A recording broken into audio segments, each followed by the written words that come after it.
Hi, my name is Paul Boehnke. I'm a certified life coach, and I work especially with a lot of solo entrepreneurs to overcome the negative self talk that is at the root of things like procrastination and perfectionism and worry.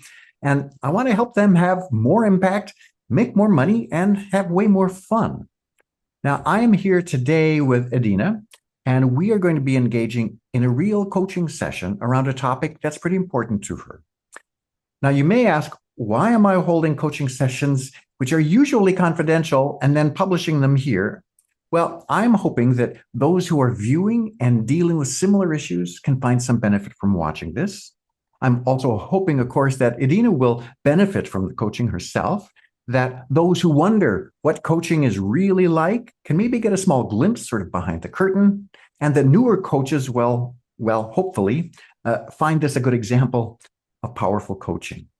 Now, before we begin, I just want to say thank you, Hedina, for your willingness to talk openly about things that are important to you. You know, your honesty and authenticity will be the real gift to all of us. So thank you.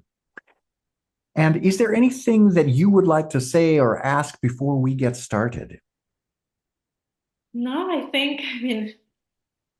a coach, so I'm very familiar with this process. And I do think that it's as nerve-wracking as it is to have this recorded. I think there is power in just other people who have never experienced to see what this is. I have done this before myself. So obviously when the client knows that it's recorded, that's important to have the consent. But yeah, I do know the power of this. So I'm happy I can get the help from you, and I can hopefully also this session can help other people. Great. Well, thank you so much, Adina. So, I guess our first question is, what is the topic or the question that you would like to explore today? Yeah, so I noticed recently I feel a little lost in terms of my life is missing structure. It was so much, when I was a student, you have all these goals and then working 9 to 5, like you have the project, and then I became a solopreneur and coach and working for different coaching companies, and I feel like my time is now available for everyone.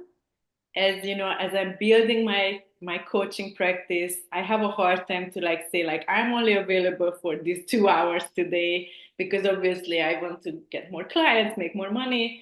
But then I realized I reached a point when I feel a certain anxiety of, I'm also trying to build my own coaching practice, my private business, which requires a lot of marketing. I'm writing a book right now. And it's like, how can I find time and really I feel this conflict of how open should I be available for clients who want to book. Like they just go online and like I literally just had something this morning. I said I can help with my kids' school. They have a science project. And then it's like, oops, I guess I did not block off my calendar and a client booked, which is great. But also like I just feel like I'm really at the mercy of my schedule at this point and I don't have control anymore. And it gives me anxiety. Yeah, that makes lots of sense. I think many people experiences this kind of thing, especially when we're beginning building a new entrepreneurial venture like this. It's important to be available, and yet we need some structure in order to make sure things happen. But sometimes that structure feels like it's in conflict, and so yeah, anxiety is a pretty common experience for people. That makes lots of sense. Yeah. So I think that's a great topic for a conversation. When you think about finding some structure for your life, what is it that you would really love to accomplish during this conversation?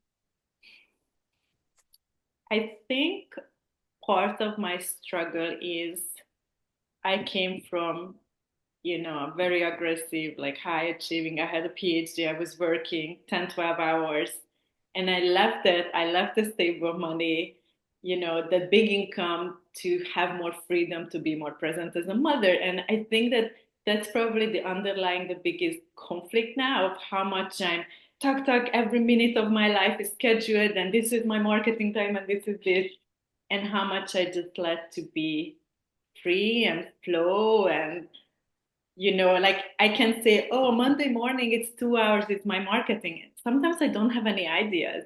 Like, is it beneficial to sit there and try to do something? So I guess, and I'm doing a lot of research on, like, feminine energy, like being in the flow and trying to step into that from coming from a very masculine environment. It's like, how can I be in the flow and not trying to like put myself in this bracket, but also still achieve and produce and really get everything that I need as a business owner. So Yeah. the duality of I'm gonna do what feels like good, and I need some sort of a structure, so I'm just floating in the air and not accomplish anything. Yeah. Great. So that's a clear sort of delineation of the conflict that's really kind of going on between structure and freedom and really wanting a sense of flow and wanting to make sure that you still accomplish and achieve a lot of things. So for this conversation, what are you hoping, what would success look like in this conversation?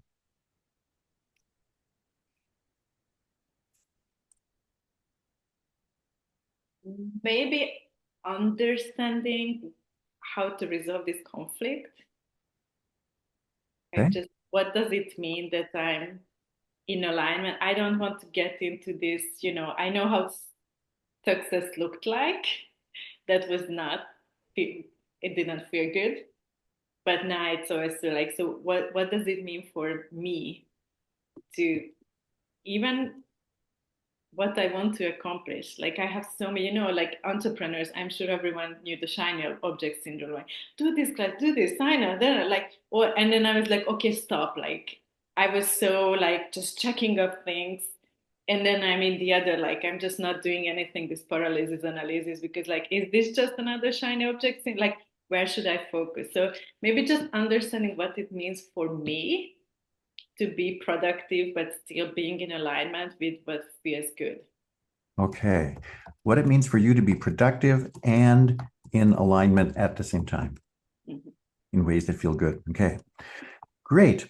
And you talked about sort of gaining the understanding of how to resolve this.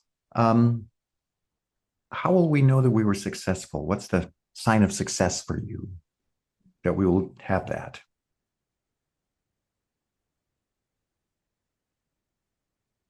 It's not very quantifiable, but it's almost just like a feeling that, yeah, it feels good. Like now I feel calmer. Like I said at the beginning, like I'm anxious. Like I feel like if we come up with something that feels like this feels good, like this feels that I can move forward and achieve and get some stuff up. Like the book, I have been starting to write it almost 3 years ago now. Like, okay, like I want that book out, that would be an achievement, right? But then do it in a way that I don't feel this anxiety. I should do this, but no, I should do this instead. And now I'm just putting too much pressure on myself. So it's more of a feeling that when I think about this plan or however it will, it's like I feel this sense of groundedness.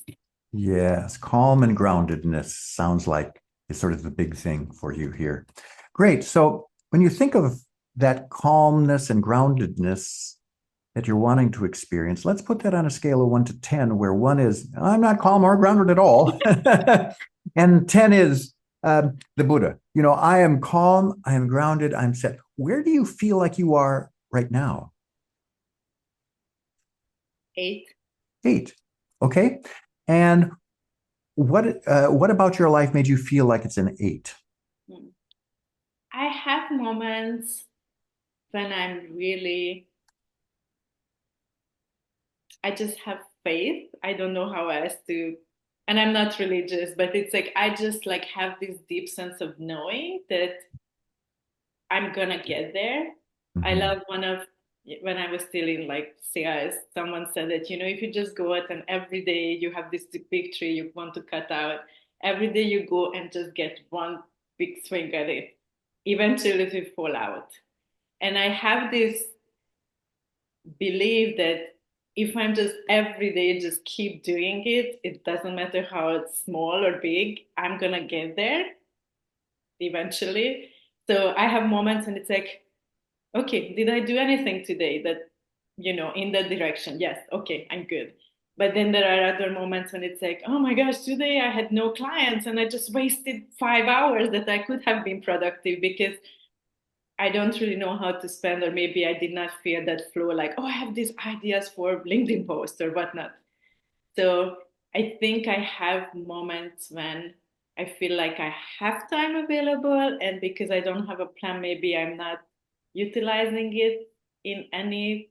And I also want to be, I guess part of it is important that I don't want to be like every single minute has to be productive. Like sometimes for me, productive is going to work, and I have so many ideas coming up while I don't have my phone. I'm not talking to anyone. I'm not listening to a podcast. I'm just out without even a phone around me. So I think also I'm in this phase of redefining what productivity is.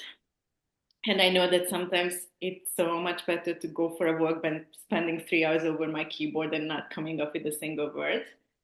But yeah, so I feel like I have a lot of like, oh my gosh, I could use my time better. But then I have these two that makes it not, and I'm not totally crazy. And it's like, I know I'm going to get there one day. Yes. So as you're talking, I can feel this sort of sense of anxiety. And yes, it's really calm. Oh no, I have to do this. There's this back and forth, which I would imagine is pretty exhausting. How true is that? Yeah. Yeah, absolutely. I think most of us have experienced that to some degree or another. Yeah. So, well, you mentioned that you have a belief and some faith that, if you just do one little thing every day, it makes progress and it all adds up and it works out. And you have this other belief which pops its head up every once in a while. It says, oh my gosh, no, you have to be working all the time and making sure you're producing to achieve. What do you think is sort of behind these two? What is it that we need to address to sort this out? I mean, I'm very aware part of it is my book. Like we have been trained to be these ultra productive people, right? Like my whole life as a PhD chemist, like every single second, my to-do list is never ending. And then I have kids and, like all these things. Like I think society trained us that going for a walk is not productive, right? Like how do you dare to be lazy? Taking time for stretching, like, but then I also have this other side that's like, no, this is important for my well-being, not just mental, physical. Like, I don't want to live that life anymore. Yeah. But I think it's hard. Like, it's a huge like shift, right? It's like cognitively, I think I have all this knowledge, but then there is this other part, and also just what we see around us, right? Like there is not many people is like, oh, good for you for today, just taking time to relax and read and go for a walk and maybe do a workout, and then you picked up your kids and you made a meal, like great. Right? So I actually have a little trick when I feel really like I'm going on a 10 to, and I recommend this to my client, just to like sit down, like what did you do today, and see like all those things, did it align with who you want to be. And I always feel then that's when I'm grounded, like every single thing here is in a line. Like I did not waste my time doing something that at the end it's like, why did I do this? It doesn't matter.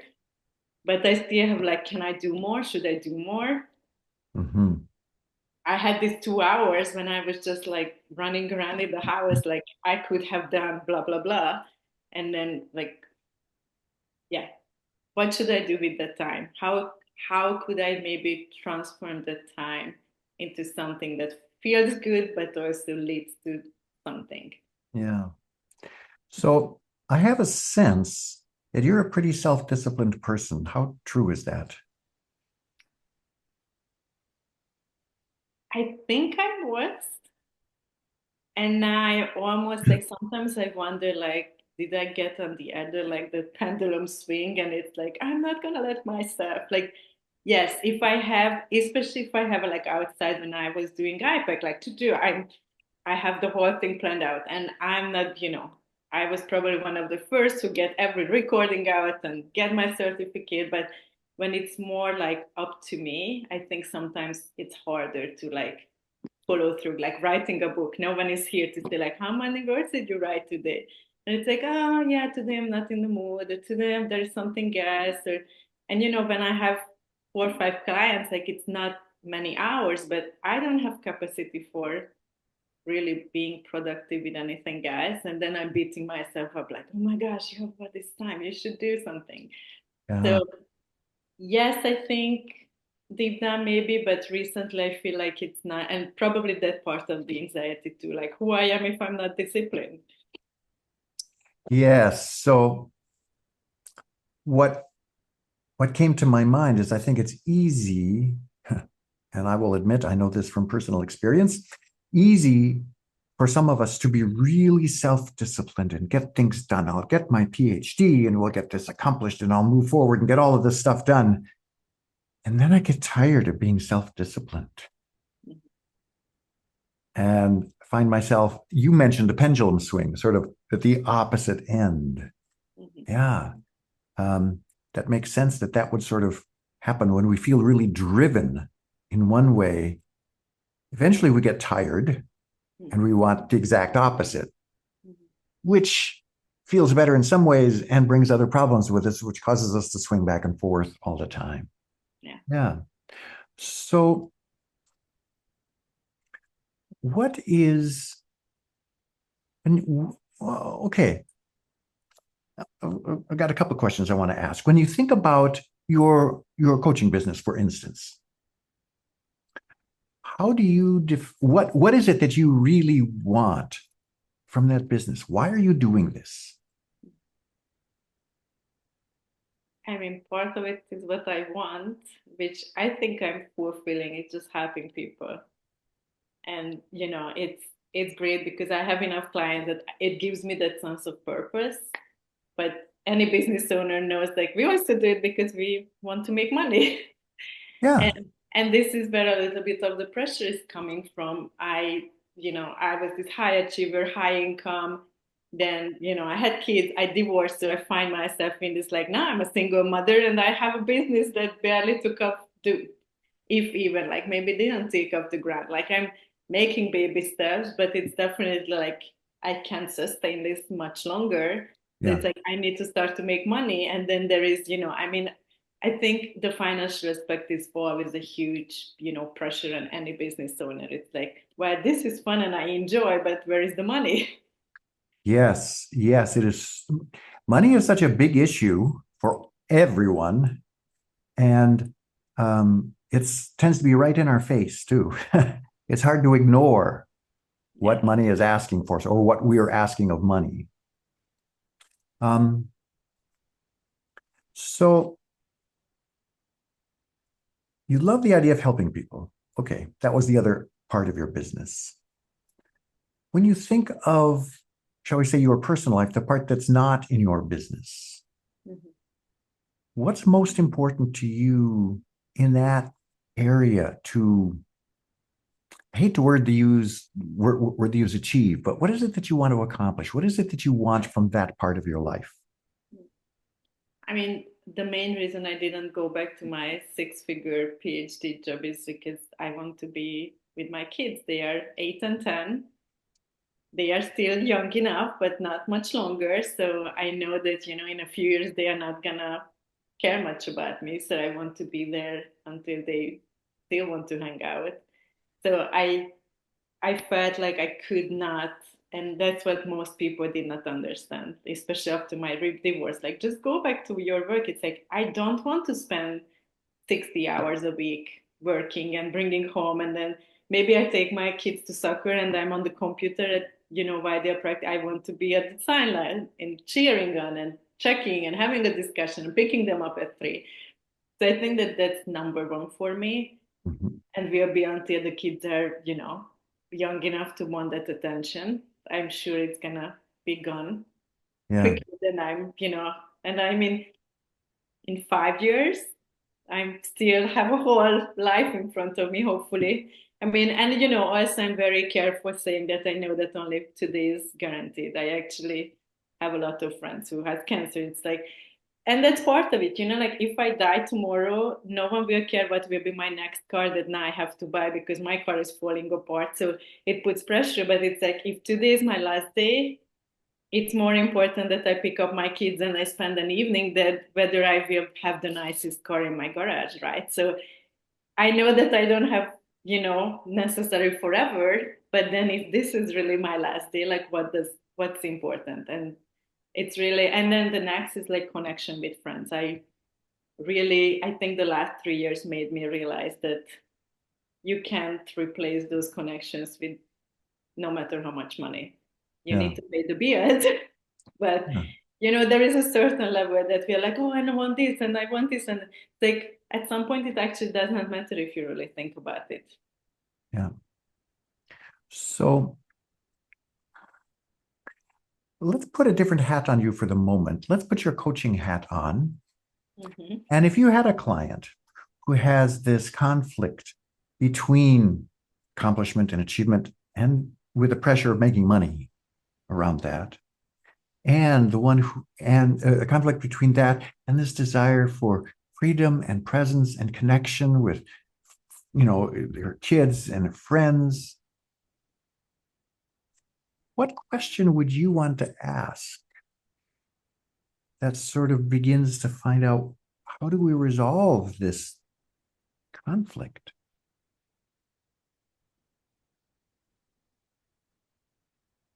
Mm. It's a good question because I do coach myself a lot or like trying to think about.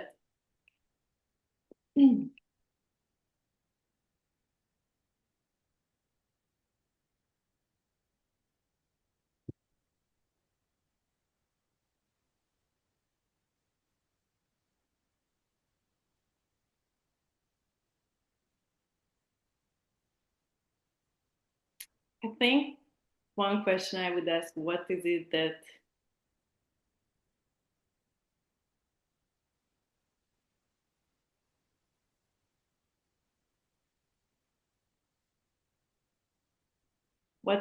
holds me back to step into this new lifestyle? Ooh, okay. What is it that holds me back from stepping into this new lifestyle? That's a beautiful question. I think you're a great coach. Thank you. Okay, let's take off that hat. How would you answer that? Ego. Ego. Tell me more. What do you mean by that? I grew up more than modest, like we did not have, and not thinking back, it's like, well, we really had everything. Like I did not have the brand, I grew up when we started to have Western stuff, and my friends started to have like branded clothes and shoes, and my parents couldn't afford it. And at that time, I was like, oh, money is the most important, right? Like I never want to live like this, and never want my kids to live like this. Um, so I had built a whole personality, and I was smart. It's like I'm gonna study and I'm gonna have the big job and the big income and and the Audi in the garage, like all that things. And it's hard to shed, like if it's not that, like again, like cognitively, I know it doesn't matter. Actually, my kid does not care. Like my daughter would only wear hand-me-down clothes because she hates the feeling of like I don't ever buy clothes not because I can't afford, but because she wouldn't wear it. So I know that what mattered to me, I can't just projecting on them like I need to provide this for them because this is what I wanted in their age. But I think that deep down it's like this is why what I worked for my whole life. So it's like now if I buy another car and it's not an Audi, like what does it say about me? Like I'm not, you know, successful anymore. And I even as a coach sometimes like who I am to tell people what to do. Like I don't have the big, income and the blah blah blah blah blah. And it's like, well, that's actually not what I coach. I'm coaching resilience and being able to connect and humanity. So it's like even as I say it out, it's like, oh, I have this like I'm not relevant, or it's not the right word. Like how am I, the imposter syndrome, and how can I coach people because I'm not having this? But it's like that's not what I'm coaching. That's not what I try to help clients find, how to make more money. So, but yet somewhere deep down, I think that's what would need to do in order to be, you know, I don't know what's the right word here I'm looking for, but it's like I would need this for people to say like, oh yeah, I like her, like she should be my coach because Yeah. So it sounds as if you, to some degree, sort of identify with these like achievements that you sort of think you want or think you should have: the money, the car, the branded clothes. There's some aspect of you which identifies with that in some way because of, shall we say, the opposite experience as you were growing up. Does yeah. that feel true? Yeah, I mean, and it's not only that because I grew up, but because I had it. So now it feels like if I don't have any more, I'm going down, right? Like Ah, I'm stepping down. Like if I never had it, I don't know how I would feel, but now it's like I had all those things. And now if I don't work towards that because it's not in alignment with what I actually value now, then what does it, society, I guess, puts so much value on money and material stuff that it's hard to step away. Like, no, I do not care. Like, I have a hard time to buy a car that's not, a luxury car. And it's like, so I'm just not buying because I know I don't want to spend that much money on a car. But also it's like, I can't see myself driving I don't know, a Subaru now, which is yeah, crazy. It takes you from point A to point B. yeah. So an image of a coin just came to my mind. And I think of a coin as, those things that have two sides, but it's only one thing. Mm-hmm. And the association that came up for my mind, I'll let you know. Then tell me what, if anything, from this seems to resonate or makes any sense or difference for you. That you had this experience growing up around money, and it was not an experience you wanted to have when you were an adult. So that's one side of the coin. We've had this experience. Now, as an adult, you found a way to have, shall we say, the opposite experience. Mm-hmm. You had money, do these things. And what's interesting is we're still talking about the same coin. And it seems to me, and let me ask the question, if we're talking about one coin, what is the common thread between those two polar opposites? What is the issue that those two things represent?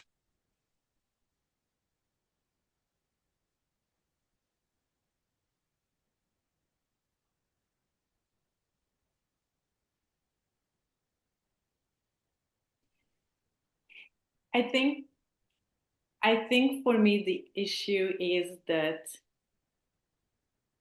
when I had the money, like I had an experience when I did not have, right? And I knew for many reasons it was uncomfortable. I seeing my parents and then I had money and I love being able to go shopping whenever I want and spend and buy the whatever I want and travel 3 times overseas a year, which I know that's not norm for most people. So it's like I know what you can buy with money and I love all those things, but I also have now a deeper understanding of that's not all. And I also experienced that, well, I was like, was I happy in those moments? Maybe, traveling, like I still love traveling, but it's like that's not the ultimate happiness. Yeah. So when you were making that large income and being able to spend as you wanted, Mhm. what did that ability, um, shoot, I had a question. Now the words have fallen out. What did the ability to spend, because you were bringing in money, what did that freedom and ability mean about who you were?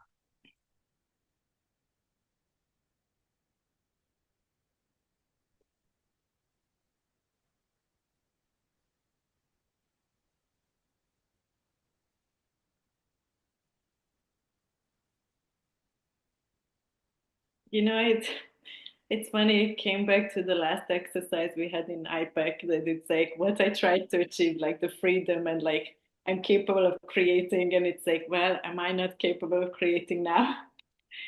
It's different, but like I can decide what I want to create, right? And if I decide that now what I want to create is being a present mother and spending time with friends and being able to have a coffee at 9 a.m. on a Tuesday, if this is what I try to create, then I am creating that. Versus, am I trying to create, I can go and spend $500 on a shopping trip whenever I want. Like, that's a choice. And Mhm. then, it's funny, like, I literally was writing in my book, like, the biggest issue with how women live, and maybe men too, they can only truly speak for women. Like, we were so decided we can be anything, and there are so many choices, but then there's so much pressure from society to live a certain lifestyle that we don't really feel that we have a choice, right? Like, I want a choice when I have this time freedom and spending time and connections, but then I feel the pressure that no, you should thrive for the nice car and the nice clothes and the big house and the whatnot.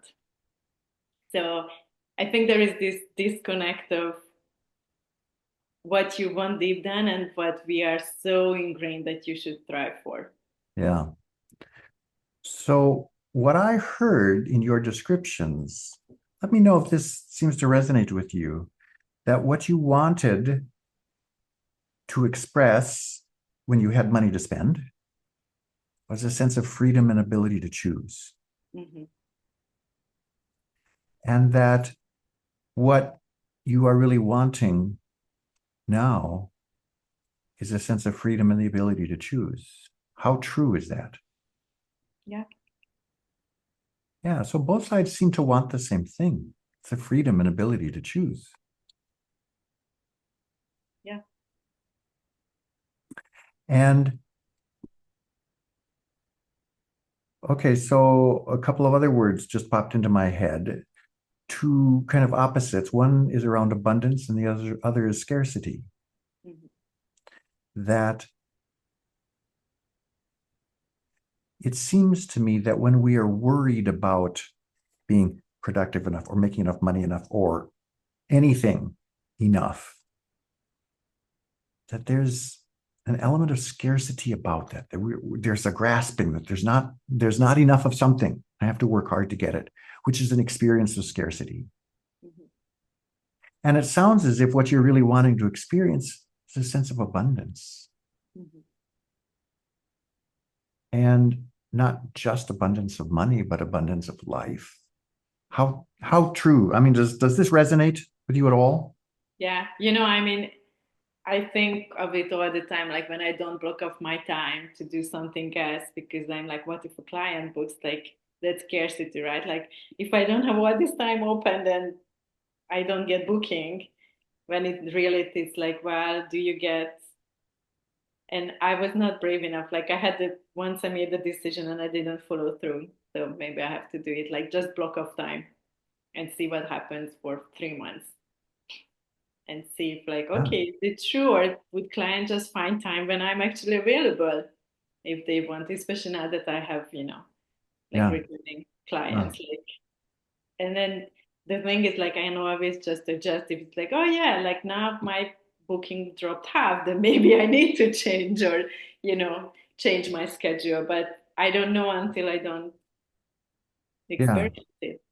So if there was somebody that you really wanted to work with, whether it was a doctor or a coach or I don't know, hairstylist, whatever it was, somebody that you really wanted to work with, how willing are you to find time in your schedule to fit into theirs? I mean, that's what we do, right? Like, my hairdresser never say like, "Oh, tell me when you are available." On her calendar, and I find the time, right? Yeah. Not to mention the doctor, like, they don't care about your schedule. Oh, you work? Like, too bad. This is when I can see you. Yes. So, what would need to change inside of you to make that possible for you to say, here are my hours? Hmm.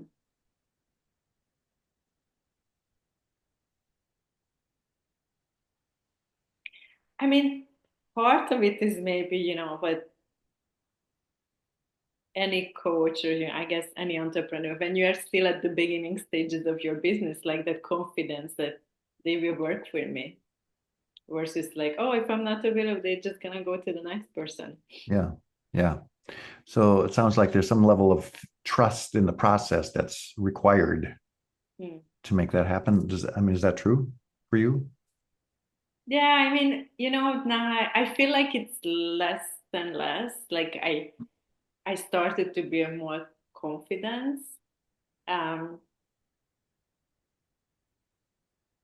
I think it's also just trusting that it's gonna, what I'm saying, that you just get one swing out every single day. Like I'm gonna get there. Like the slow and steady wins the race. Like I need to just keep reminding myself that I'm gonna get there, and I choose to go slow because I have other priorities. Like, could I work 12 hours and do marketing and hire people and like I could do other things, right? But I did not want this to be this forceful experience when okay, maybe now I have a full book calendar and all the clients and I hate it because I have to give up all the other things. Yeah. Yeah. So it's clear that if any of us are going to make a business that operates and thrives and brings in money, there are things we have to do. It doesn't just happen by itself. We have to be engaged and part of doing, which clearly you are. Um, and when I think about, well, you had learned in your coach training, I know that, energy attracts like energy, meaning if we have a lot of fear in our life, we tend to find a lot of things to be fearful of. Mm. And I think it applies to everything that if we are feeling scarcity in a lot of things, we find a lot of things to feel scarce about. And if we are feeling abundant, we're able to find all sorts of things that confirm the abundance that we experience. And so often people think about abundance in terms of like a pile of money. That's what abundance is. When I've got a bank account that has X number in it, whew, that's abundance. Mm. My experience, however, is abundance has nothing to do with the number in your bank account. There are a lot of wealthy people in this world who live their life on scarcity. They may spend a lot of money and they may bring in a lot of money, but the feeling of their life is one of there's not enough. And when we can see abundance, maybe instead of as a pile of money, we see it as a flow of experiences, a flow of whatever it is, money in and out, and in and out. It's a much, I can breathe then, that feels like something I can breathe about.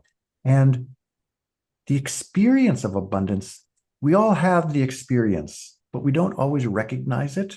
And I think the easiest way to recognize it is, well, I'm curious. Whenever you exhale, are you worried about there being enough air to inhale? Not unless someone is, you know, putting a pillow on my face or something. Yes, that's not something that we're worried about.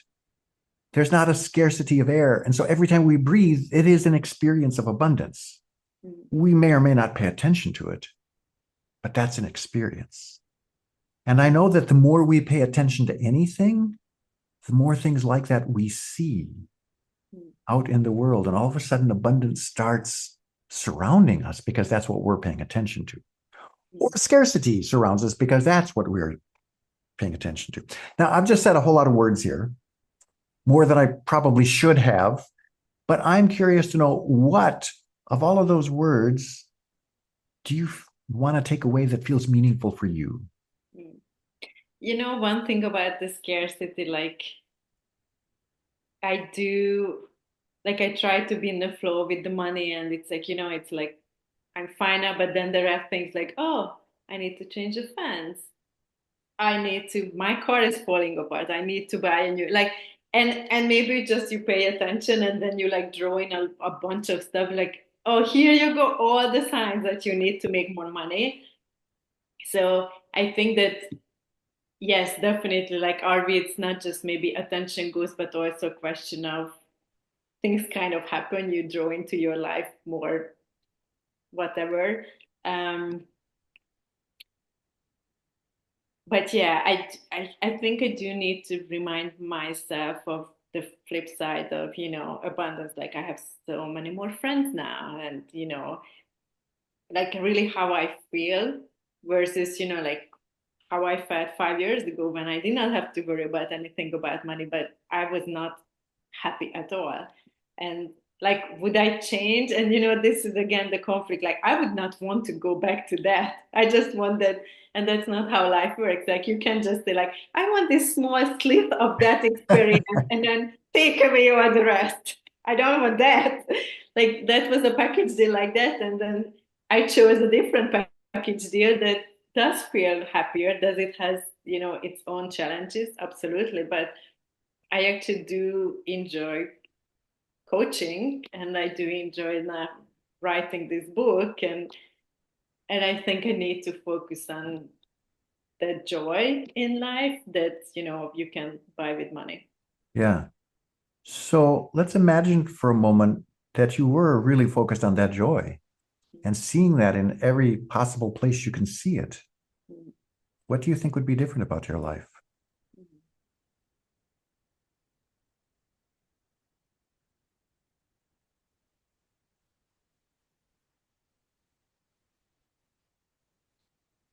I think I would probably more relaxed about like things, like you have to make things happen. um I try to remind myself that I have figured out the last almost 30 years, you know every time I still manage to pay my bills, and even during the whole divorce process, which was a really difficult time many many ways. And it's like, I and it's another thing, like resilience. For me, this is the number one that everyone should work on. Like, just know that you're capable of figuring it out. So even, I guess, money, like, I will figure out a way to pay for whatever I need to pay.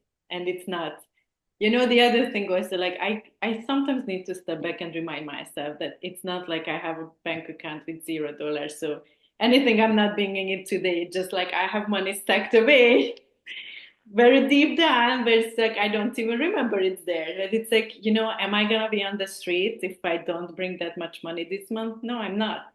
So I probably better off than most people in this country. And it's like it's ridiculous if I really think about it, like how scared I am. Like, oh my gosh, what's gonna happen? It's like, probably nothing. So when you realize that, how does that feel emotionally? I mean, I feel it feels reassuring was the first word that came to mind. I'm not sure that that's actually the. Yeah, I think it feels like, okay, just chill. Like, yeah, it's like I need sometimes a little reality check. Yeah. And so it sounds as if you're feeling calmer with Mm, that thought. yeah. And the other, which is one of the words you used earlier that you were looking for, Hmm. the other word you used was groundedness. Yeah. Is that playing a role in your experience when you think about it this way? Yeah, I mean, I can see that. I guess in this sense, like grounding this, it's just grounded in reality. Like, I have all these ideas, and it's like, oh, I need this, and I have to do that, and it's like, how true is that? Like, I think, yeah, like I just said, like, have a reality check. It's like, is it true that catastrophe is happening if I have to pay for a new fence? Like, I don't. I don't think anyone enjoys spending money on stuff like this because it's not a source of joy, right? But it's like, is it the end of the world? Like, no, probably not. Yeah, I love putting a new muffler on my car. I got to tell you, that is so fun. No, that's not true. Yeah. So So Yeah, I this, think it's just like reminding myself that we can run away with ideas, and it's like, is this true? Like, yeah, I'm okay. okay.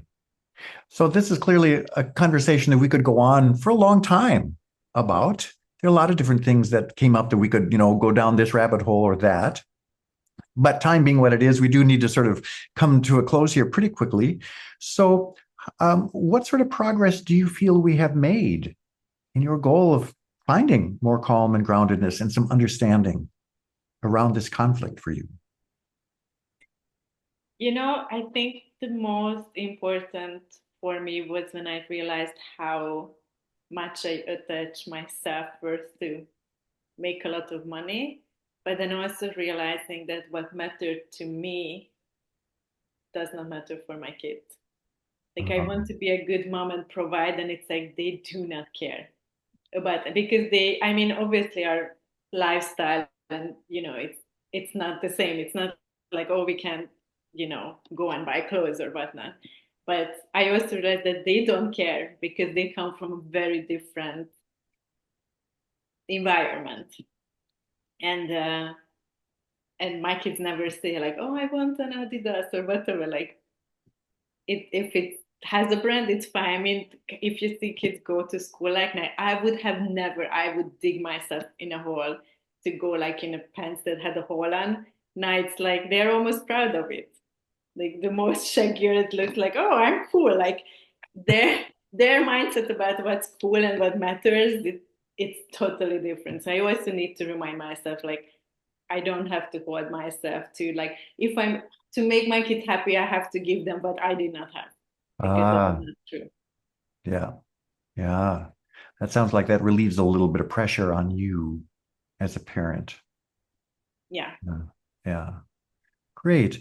Well, so that's one of the main things you seem to sounds like you're taking away from this conversation. What else do you need to sort of help this session here sort of feel complete for you? Hmm.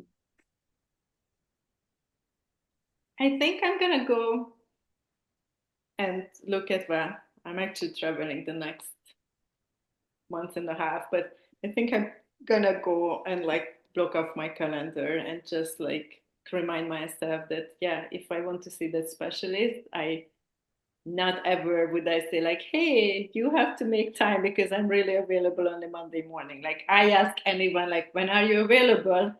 And I'm gonna make my plans around, right? So I need to remind myself when I'm feel angst about like, can I block off 2 hours here to do whatever? It's like, yeah, I mean, if they want to make an appointment, there is my calendar, plenty of hours available. Yeah, great. So that sounds as if you're sort of now coming from a place of some power, shall we say, or Hmm. self efficacy that you get to make some choices about things, that you're not a victim to somebody else's schedule. Yeah, the freedom and the ability to choose, right? There we go. Hmm. That's right. That's right. Well, thank you so much for sharing this your story and yourself with us, Idina. I hope this has been helpful for you. Yeah, I'm sure it has been for others who will watch this. And I look forward to the next time we talk. Thank you so much. thank you.